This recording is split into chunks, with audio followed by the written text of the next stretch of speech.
Hi, this is Aaron Dubinsky coming to you today from the Chut Shel Chesed Yeshiva in the sacred city of Yerushalayim in the holy country of Israel, under the direction of our beloved rabbi and spiritual guide, Rabbi Shalom Arush.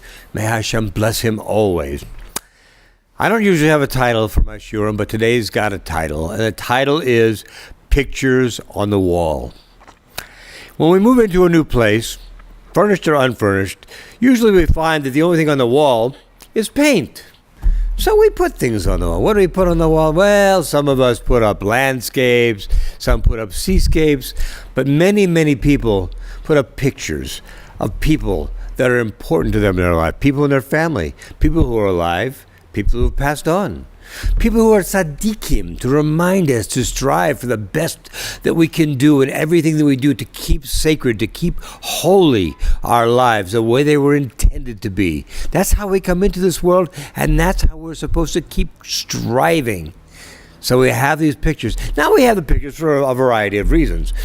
For some of us, it just gives us a nice, warm, fuzzy feeling to see pictures of our Zaidi or our grandchildren, whatever it is. And that's important. That's physical. It's very physical. On a more spiritual level, these pictures are important to us because they kind of force us into a mode of checking ourselves. What do we do every day? Are we getting better? Are we getting worse? In the merit of those who are looking up to us, in the merit of those who have passed on and are looking down upon us, and particularly the tzaddikim. It's a way of helping us to measure on a regular basis. Are we getting holier? Are we going the other direction? Sacred or profane? Now, what's important in life? The physical, is not important. We've discussed this before. You can't take it with you. I mean, you can take it, but it doesn't go anywhere. You could take all your money, convert it to cash, have it put in the ground with you, but it's no good to you and it's no good to anybody else there, okay? So the importance of the physical is not so much so, but the importance of the things that we do on a spiritual basis, they last forever. This is how we have a sense of immortality. It's been, 1,000 years or more, but almost 1,000 years since Yarizal. We remember him. It's been 1,000 years since the Rambam. We remember him as if he was here today. His influence is everlasting. It stays with us all the time. And this is where we want to be, striving for it. We had an example last week. We had an example of Eliezer, the servant of Abraham. Now, it doesn't say specifically that's who went to get the bride for Isaac. But the Ravs pretty much accept it was him. So, Eliezer watched over everything on a physical basis for Abraham. Everything except his wife, but everything else on a physical basis he kept an eye on. Abraham trusted him with everything. But when he went to go get him a bride for Isaac, he made him take a vow, a sacred vow, put his hand under his thigh because it's kind of connected to the mitzvah of Shmir HaBrit, and he made him swear what he would do, the kind of wife he would pick. It was important because that's not necessarily the physical, that's the spiritual. It lasts forever. No matter if you're pretty today, 50 years from now, 70 years from now, you will not look the same in most cases. Therefore, it's more important on the spiritual side. Now, I bring this up today to you because we're going through a very difficult time in the history of the earth. We're going through a time where we're being tested, and I really believe that we are at the time right now where it's a permanent test between good and evil, a choice, but it's between the sacred and the profane. We see it here in Israel, in a mayoral contest we have, where one is supported by Haredi, and the other, I think he left his kippah in his pocket. I don't know. He says he's not going to change things, but we've heard this before, boys and girls, haven't we? So, you have a choice between the sacred and the profane. The choice is an obvious one this time. It's not so close that you have to say, well, maybe this, maybe that, maybe the other one. It's an obvious choice Hashem has given us. Same thing for you in the United States right now. You have two parties to select from. One party goes on their merit. They try to do things the right way. They try to show you that they're working for your best. They try to do what they're supposed to do, and they try to have an honest election. The other side, I've never seen, first of all, women fight so hard for the right to kill their own children. But that's what these people do, not these people. These people feel the need to cheat. They feel the need to stuff ballot boxes, register false voters, register people who aren't really eligible to vote. This is how they do things. And they said in interviews that they think cheating is okay. Again, you have a very clear choice. What is your choice? Between the sacred and the profane. Between the sacred and the profane. The other day, there was an election in Brazil. Now, I talked to somebody the other day and I said, do you know where Brazil is? And they said, I think so. It's a small island, isn't it? No, it's not. Brazil is almost the size of the United States. Yes, there's a lot of rainforest, but then again, there's a lot of places in the United States where people do not live also. This particular president, one of the first things he said is, I need to meet with Premier Netanyahu, Prime Minister Netanyahu, because I want to move our embassy from Tel Aviv down to Jerusalem, their capital, which is where it belongs. Same thing happened in Italy. You are seeing it happen all over the world. You have attacks from incoming people, from immigrants from the Middle East who are going to Europe, from immigrants from South and Central America who are trying to go to the United States, and they've made their intentions clear. Make no mistake about it. You have 7,000 people coming up from the South, which I find absolutely remarkable. The 7,000 people got up one morning and said, gee, you know what? I think we should march to the United States. No preparation, no nothing. They just started walking. They had sleeping bags. They had food for how many meals a day? 120,000 maybe. They had sanitary facilities. What do you do for sanitary facilities? They broke down the barrier between Guatemala and Mexico, and now they're headed to the United States, and their intention, by their own admission, is to come in illegally. There are 300 places on the southern border where they can come in legally. They know the rules, they know the laws, they know how to do it. They have chosen not to, by their own intention, by their own words. This is coming now to the U.S., and you have one side saying, we can't let them in until they come in legally. They must go through the same thing that everybody else goes through to come in. My grandparents, my great-grandparents, they were immigrants to the United States. They came from Eastern Europe.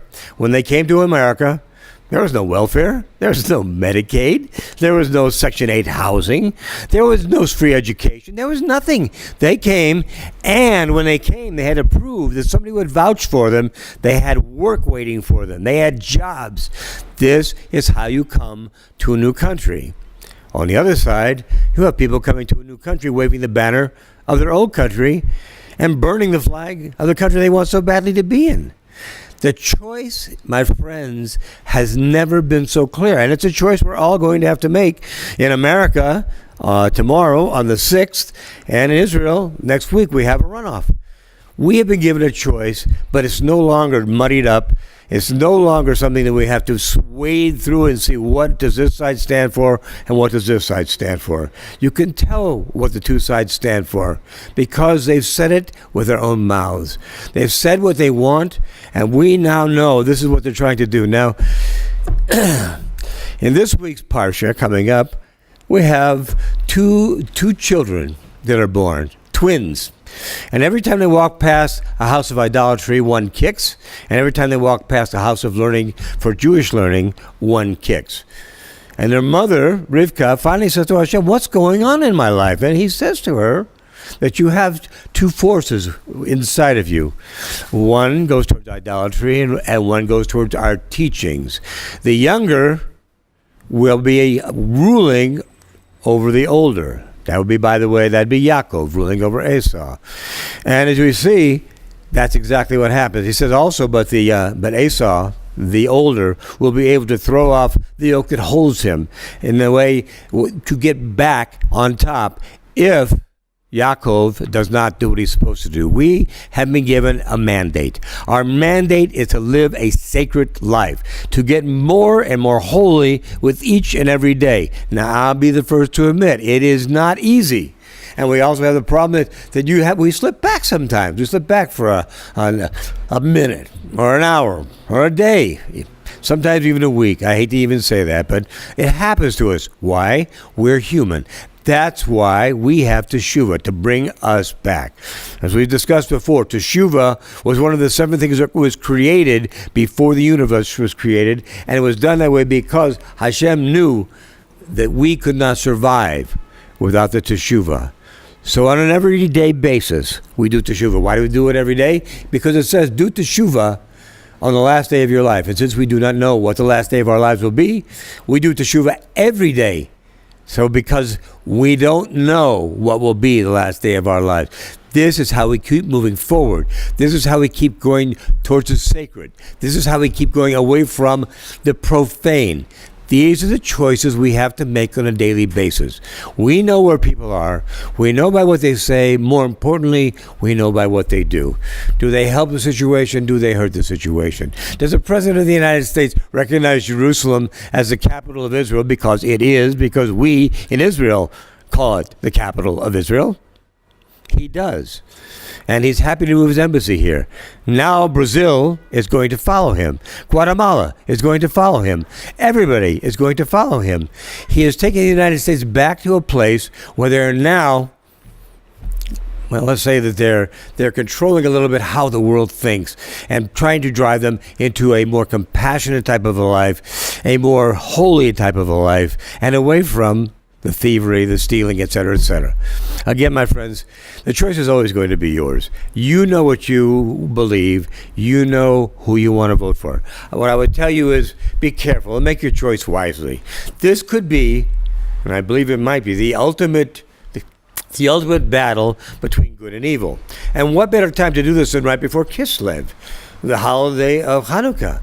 We had the same situation going. And it was a very small minority of the Jews that chose the sacred. Most chose the profane. But in spite of that, with the help of Hashem, the ones who chose the sacred won out.